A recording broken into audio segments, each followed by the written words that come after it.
모르는 사람도 있어요? 하나님이 만든 첫 번째 인간이 아담과 하와입니다.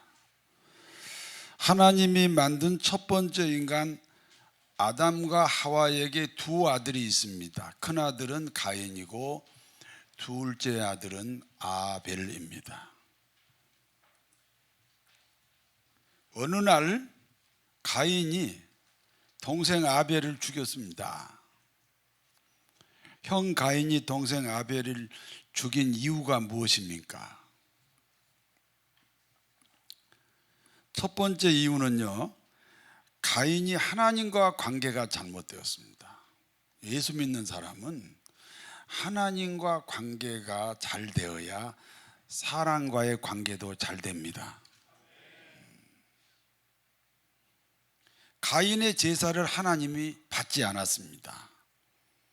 하나님이 가인의 제사를 받지 않는 이유는 가인의 제사에는 제사함이 없습니다.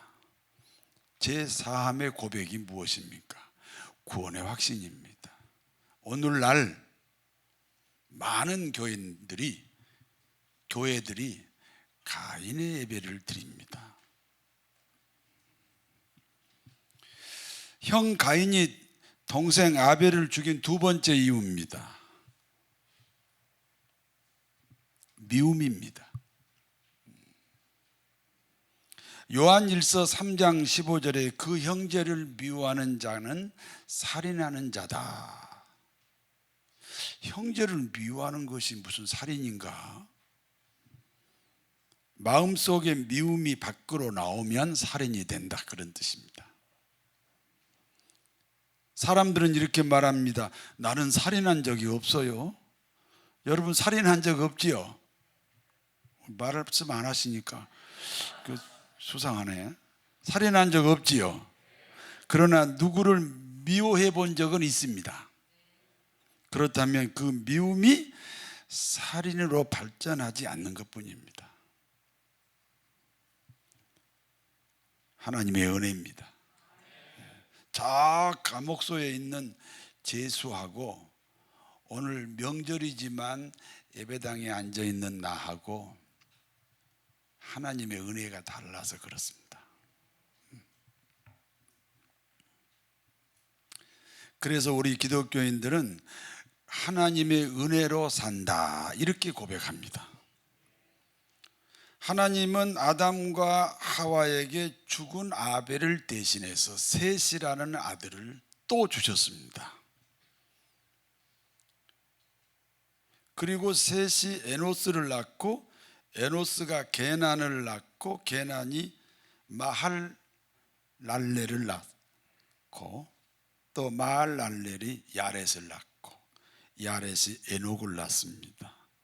그리고 에녹은 무두셀라를 낳고 무두셀라는 라멕을 낳습니다. 그리고 라멕이 그 유명한 오늘 본문의 주인공인 노아를 낳았습니다.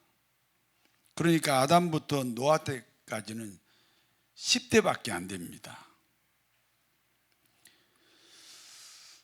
인류가 시작되고 겨우 10대가 되었을 때, 그때 세상은 어떤 세상입니까? 죄악으로 가득 찬 세상입니다. 창세기 6장 5절에서 7절을 같이 읽습니다. 여호와께서 사람의 죄악이 세상에 가득함과 그의 마음으로 생각하는 모든 계획이 항상 악할 뿐임을 보시고 땅 위에 사람 지으셨음을 한탄하사 마음에 근심하시고 이르시되 내가 창조한 사람을 내가 지면에서 쓸어버리되 사람으로 가축과 기는 것과 공중의 새까지 그리하리니 이는 내가 그것들을 지었음을 한탄함이라 하시니라. 아담에서 노아까지가 10대라니까요. 그런데 겨우 10대밖에 안 되었을 때 하나님은 인간 창조를 후회하셨다 그랬어요. 그렇다면 노아 때부터 우리가 사는 이 시대까지는 얼마나 많은 세월이 흘렀습니까? 세월과 비례해서 제약이 많아집니다. 인구 비례로 제약이 많아지고 또 세월이 흐르면서 제약이 많아져요. 저희가 어렸을 때 없었던 제약이 지금 굉장히 많습니다. 그렇다면 세상을 향한 하나님의 한탄이 그 노아 때보다 비교할 수 없이 크다는 것입니다. 하나님의 한탄이 크면 당연히 하나님의 심판이 있습니다. 그러므로 우리 시대의 기독교인에게는 인류 종말, 주의 재림을 준비하는 믿음이 있어야 됩니다. 오늘은 지난 시간에 이어서 노아 홍수 이야기를 계속합니다. 노아 600세 되던 해 2월 17일부터 그해 3월 27일까지 40일 동안 비가 내렸습니다. 본시 지구는 물벽으로 둘러싸여 있었습니다. 지구가 동그랗잖아요. 이 동그란 지구를 동그랗게 물벽이 있었습니다.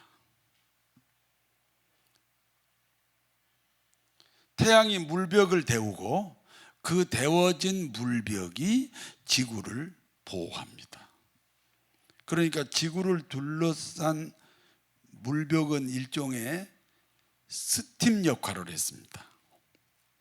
그러므로 당시는 온대, 한대, 열대가 없습니다.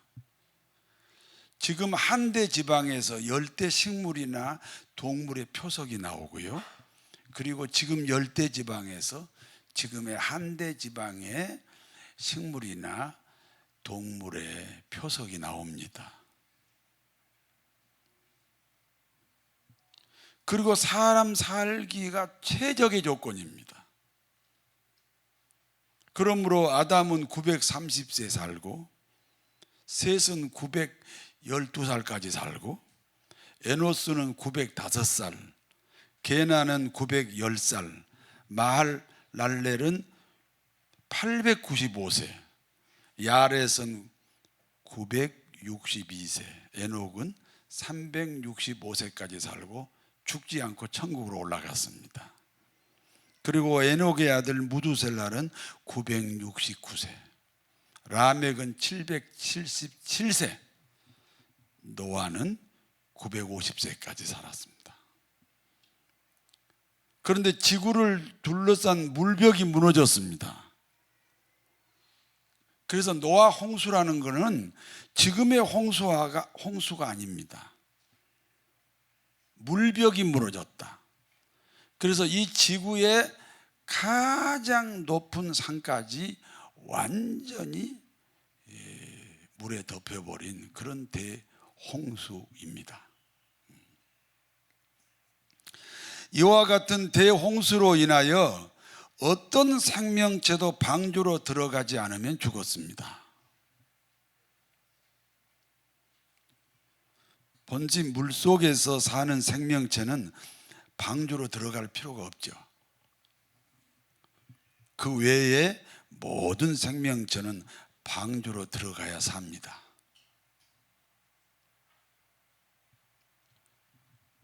여러분, 그 노아 당시의 전도 방법이 무엇입니까? 하나님이 세상을 물로 심판한다. 그러므로 방주에 들어가지 않으면 죽는다. 그게 그 당시 전도 방법이에요. 그러나 아무도, 노아 8 식구 외에는 아무도 그 전도를 받아들이지 않았습니다. 여러분 한번 생각해 보세요. 여러분이 노아 시대에 살았다면 방주에 들어갔을까요? 방주에 안 들어갔을까요? 제가 질문하잖아요. 우리가 노아 시대에 살았다면 그 방주로 들어와, 그러면 살아, 안 들어오면 죽어 하는 전도를 받아들였을까요? 안 받아들였을까요?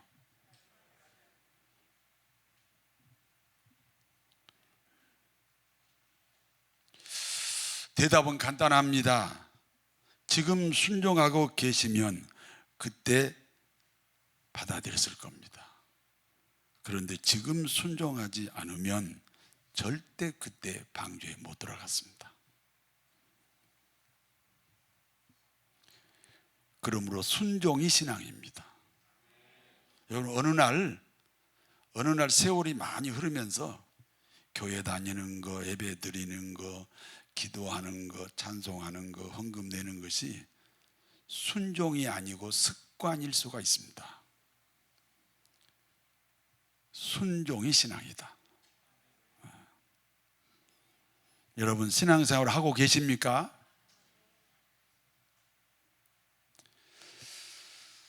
방주 일기입니다. 노아 600세 되던 해 2월 17일부터 3월 17일까지 40일 동안 비가 내렸다 그랬습니다. 물벽이 무너졌다 그랬습니다. 비가 그치자마자 노아는 창문을 열고 까마귀를 밖으로 내보냅니다. 그런데 그 까마귀 밖으로 내보낸 까마귀가 안 돌아왔습니다. 왜 안 들어왔을까요? 그때 얼마나 많은 시체가 물에 떠다녔겠어요. 죽은 시체를 먹기 위해서 돌아오지 않았습니다. 그러므로 까마귀는 세상 향락에 빠진 사람들에 대한 비유입니다. 세상 향락에 빠진 사람들은 마치 까마귀처럼 시체 뜯어먹고 사는 그런 사람들하고 같다는 거예요. 자신이 까마귀 신자일 수 있습니다. 세상이 향락이 더 좋아요? 하나님께 예배하는 것이 더 좋아요?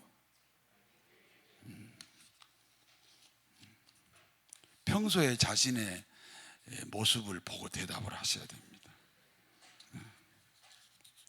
까마귀 신자가 되지 않게 되기를 바랍니다. 까마귀가 돌아오지 않으니까 이번에는 비둘기를 보냅니다. 비둘기가 돌아왔습니다. 세상은 발붙일 곳이 없다. 오직 소망은 하나님께 있다. 성전 중심으로 사는 기독교인에 대한 비유입니다. 7일 후에 노아가 비둘기를 또 보냈습니다. 두 번째 보낸 비둘기가 감람나무 잎을 물고 왔습니다. 성령 충만한 그리스도인에 대한 비유입니다. 그리고 7일 후에 또다시 비둘기를 보냈으나 이번에는 그 비둘기가 돌아오지 않았습니다.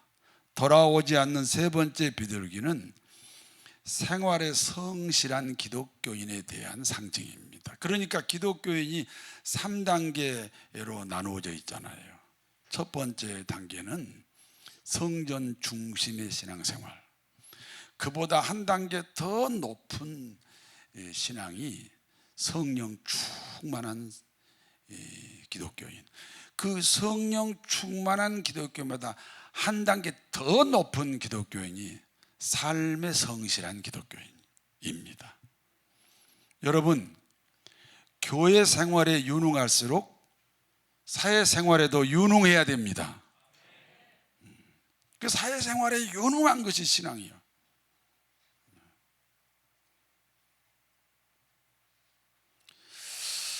세 번째 비둘기와 같은 신앙으로 승리하시기를 바랍니다.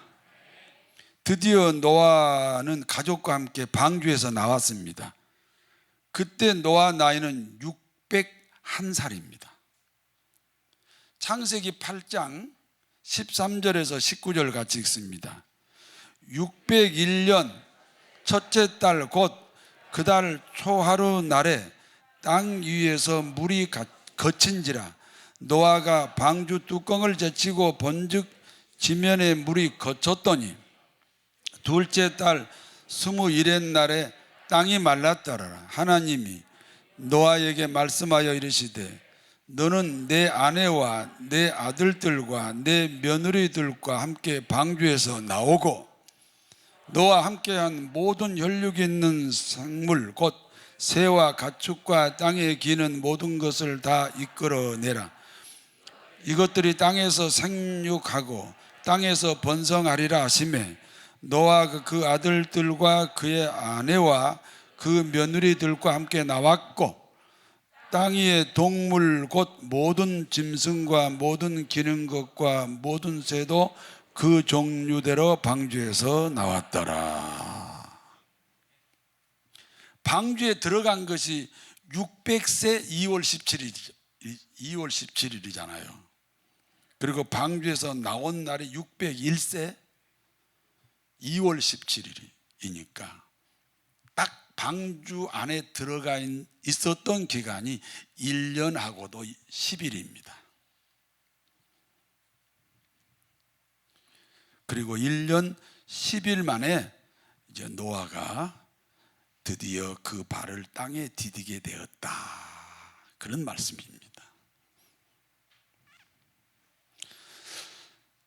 방주에서 나온 노아 가족이 제일 먼저 하나님께 제사를 지냈습니다.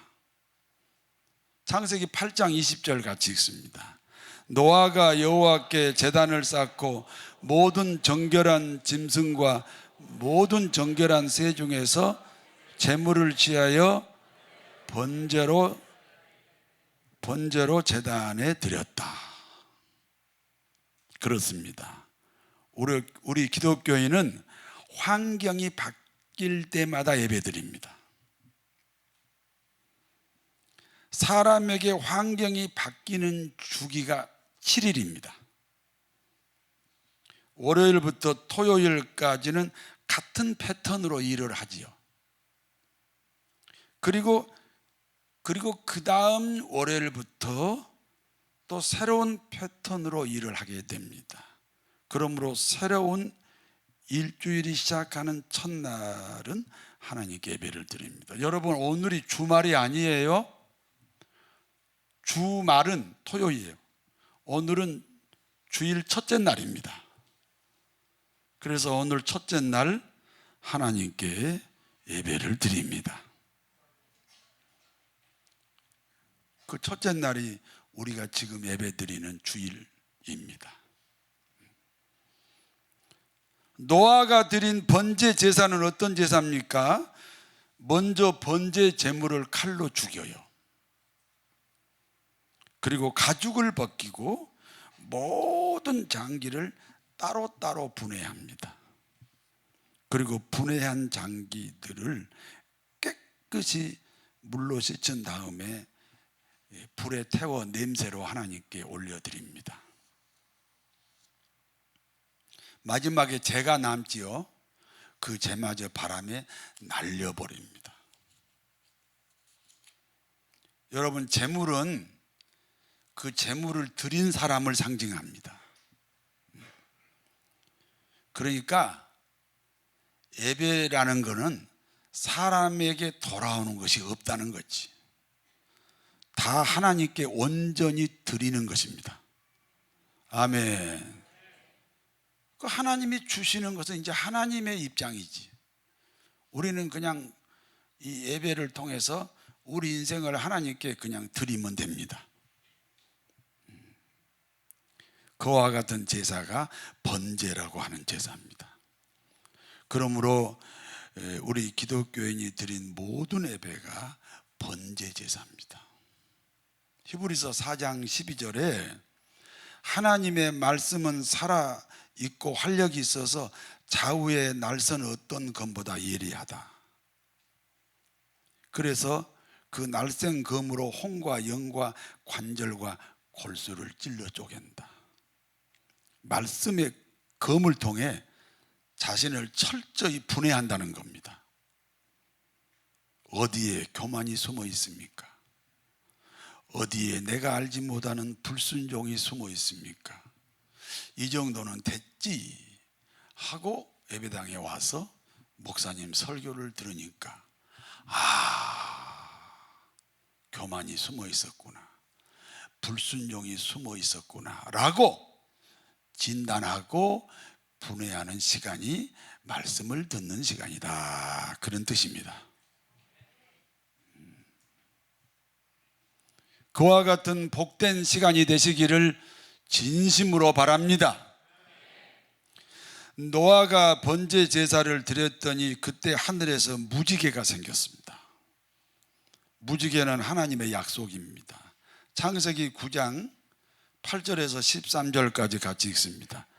하나님이 노아와 그와 함께한 아들들에게 말씀하여 이르시되 내가 내 언약을 너희와 너희 후손과 너희와 함께한 모든 생물 곧 너희와 함께한 새와 가축과 땅의 모든 생물에게 세우리니 방주에서 나온 모든 것 곧 땅의 모든 짐승에게니라.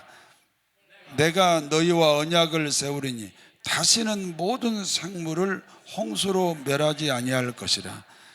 땅을 멸할 홍수가 다시 있지 아니하리라.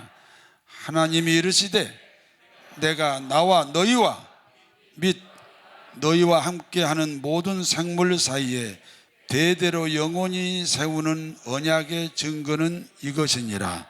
내가 내 무지개를 구름 속에 두었나니 이것이 나와 세상 사이의 언약의 증거니라.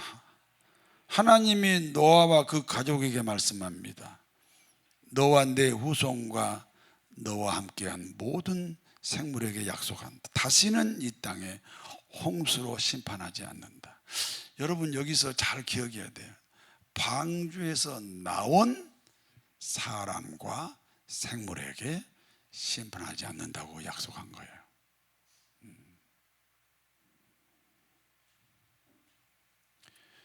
그리하여 그 증표로 하늘의 무지개를 보여주셨습니다.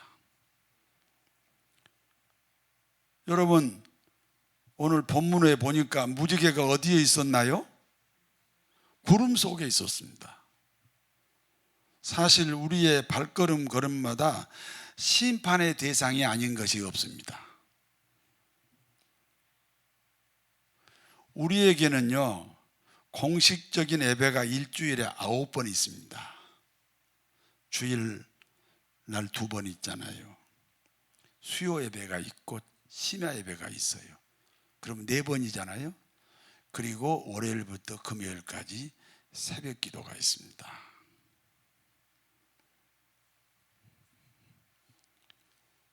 여러분은 그와 같은 9번의 예배 중 몇 번이나 참석하시나요? 주중에 있는 9번의 예배를 모두 드려야 하나님의 기준입니다. 우리는 하나님의 기준에 합당한 적이 없었습니다. 그러므로 요한일서 1장 10절에 만일 우리가 범죄하지 아니하였다 하면 하나님을 거짓말장이로 만든다 그랬어요. 여러분 오늘 명절인데 내가 효자다 아니다 자식이 정해요? 부모가 정해요? 부모가 정하죠. 그런 것처럼 내가 죄인이다 아니다를 하나님이 정합니다. 하나님의 기준에 어긋나면 죄인입니다. 범죄인입니다.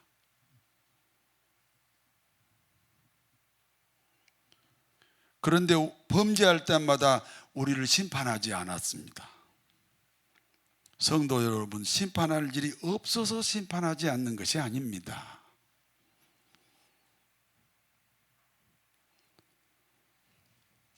무지개 때문입니다.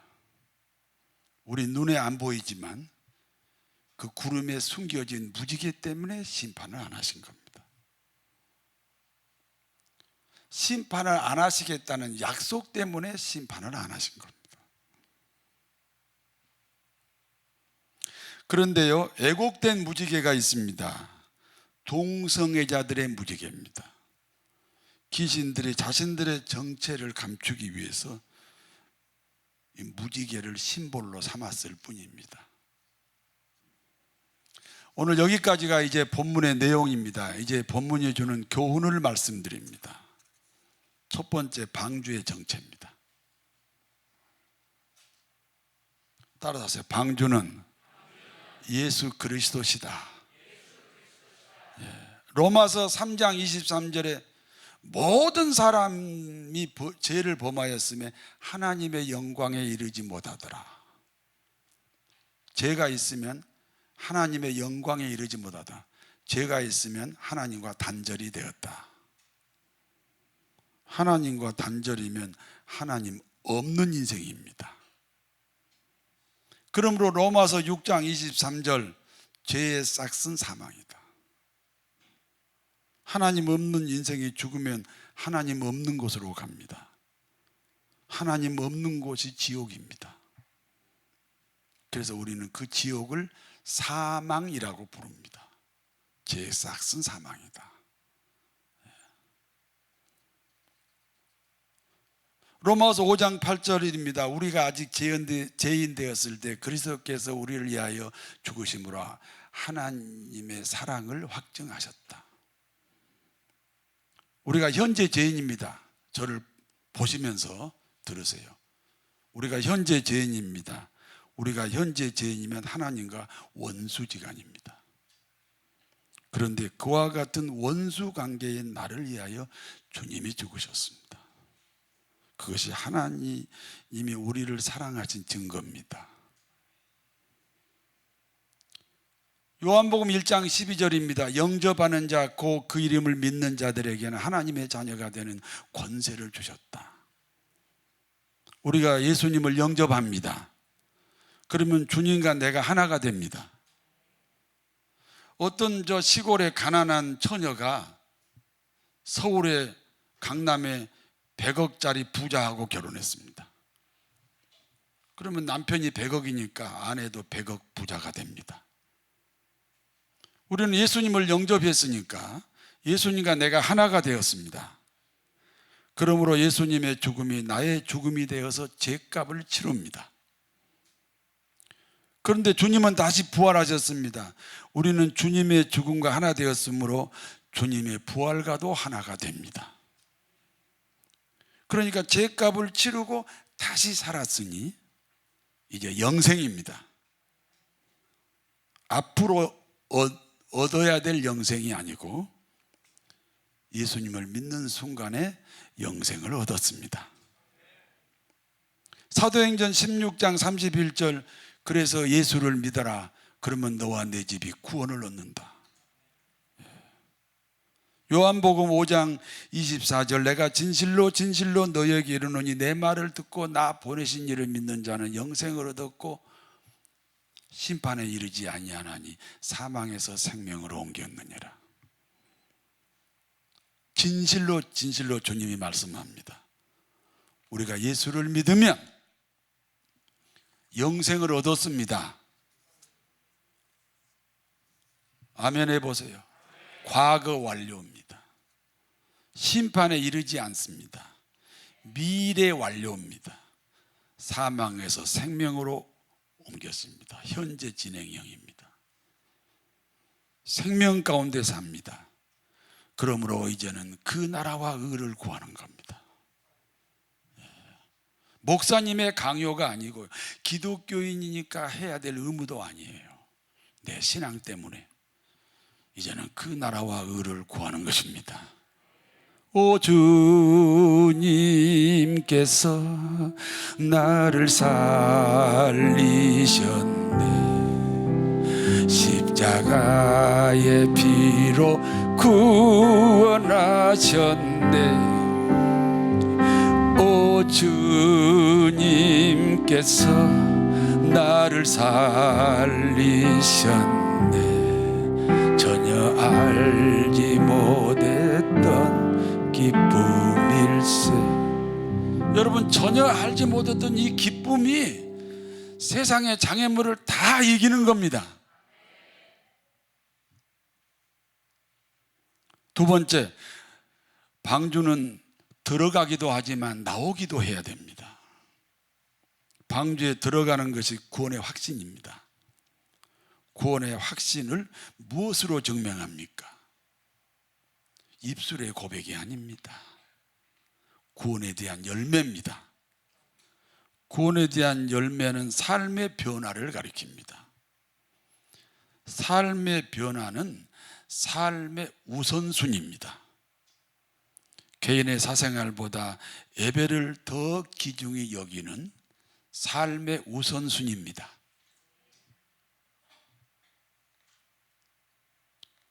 그러면 하나님이 내 개인의 사생활을 책임지신다. 이렇게 말씀하셨습니다. 그와 같은 변화가 방주에서 나오는 겁니다. 방주에서 나와야 그 구원을 천국 가는 구원이라고 증명이 되는 거죠. 방주에서 나왔으면 무지개를 보아야 됩니다. 무지개는 물론 심판하지 않는다는 하나님의 언약입니다. 매 맞는 자식이 아픕니까? 매 때리는 엄마가 더 아픕니까? 나도 우리 아들 한 번 때려봤는데 지금도 아픕니다. 우리 아들은 기억을 못한다고 하더라고요.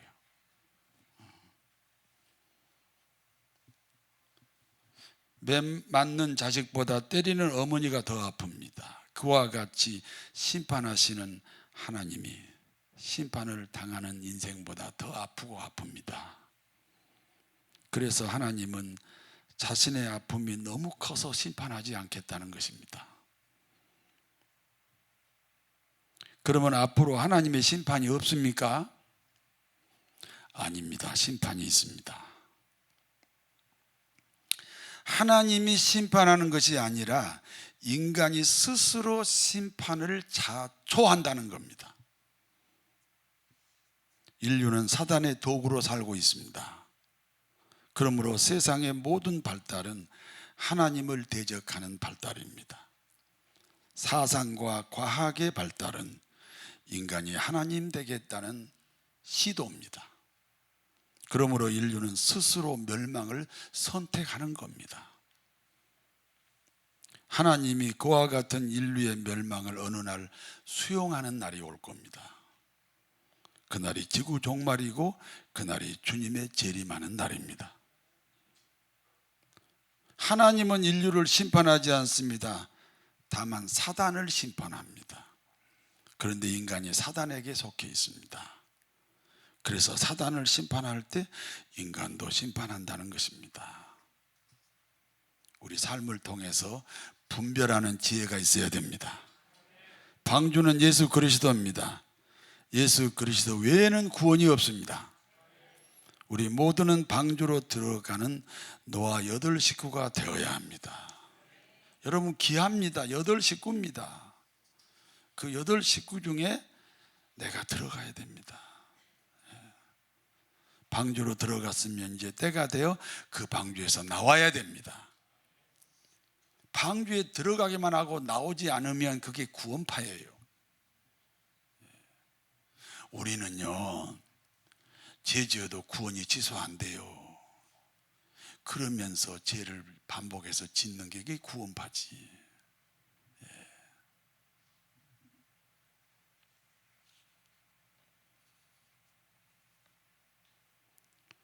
구원받았으면 구원의 열매가 있어야 됩니다. 구원받았는데 구원의 열매가 없으면 구원이 아닙니다. 방주에서 나온 모든 그리스도인에게는 그리스도인에게 하나님은 무지개를 보여주셨습니다. 심판당하는 사람의 아픔보다 심판하시는 하나님의 아픔이 더 크기 때문입니다. 그래서 심판하지 않겠다는 약속이 무지개입니다. 그러므로 하나님의 본심은 심판하지 않는 것입니다. 하나님의 본심은 여러분에게 고난을 주는 것이 아닙니다. 그런데 심판이 있다는 말이 무슨 뜻이에요? 스스로 선택하는 거잖아요. 스스로 선택을 하는 거지. 왜 잘 드리던 예배를 갑자기 멀리하기 시작했어요? 왜 순종 잘하던 사람이 어느 날 순종하지 않지요? 자기들이 선택하는 거예요, 여러분. 성도 여러분, 성령 충만으로 하나님의 통치가 이루어져야 합니다. 그러므로 하나님의 전지전능하심이 우리의 삶 속에서 나타나야 됩니다. 기적이 일상이 될 수 있습니다. 치유의 역사와 번성의 역사가 넘치시기를 진심으로 축원합니다. 전능하신 하나님, 우리 모두는 방주로 들어갔던 노아의 가족이 되게 하옵소서. 그리고 그 방주에서 다시 나오는 사명자로 살게 하옵소서. 걸어가신 아버지, 애곡된 무지개, 동성애자들의 무지개를 거절하게 하옵소서. 숨겨진 무지개, 하나님의 사랑을 깨닫게 하옵소서. 하나님의 본심은 심판이 아닙니다. 다만 인간이 스스로 심판을 선택합니다. 그와 같은 오류에서 벗어나게 하옵소서. 오직 하나님의 통치가 넘치게 하옵소서. 그리하여 치유가 있게 하시고 그리하여 번성함이 있게 하옵소서. 예수님의 이름으로 기도하옵나이다.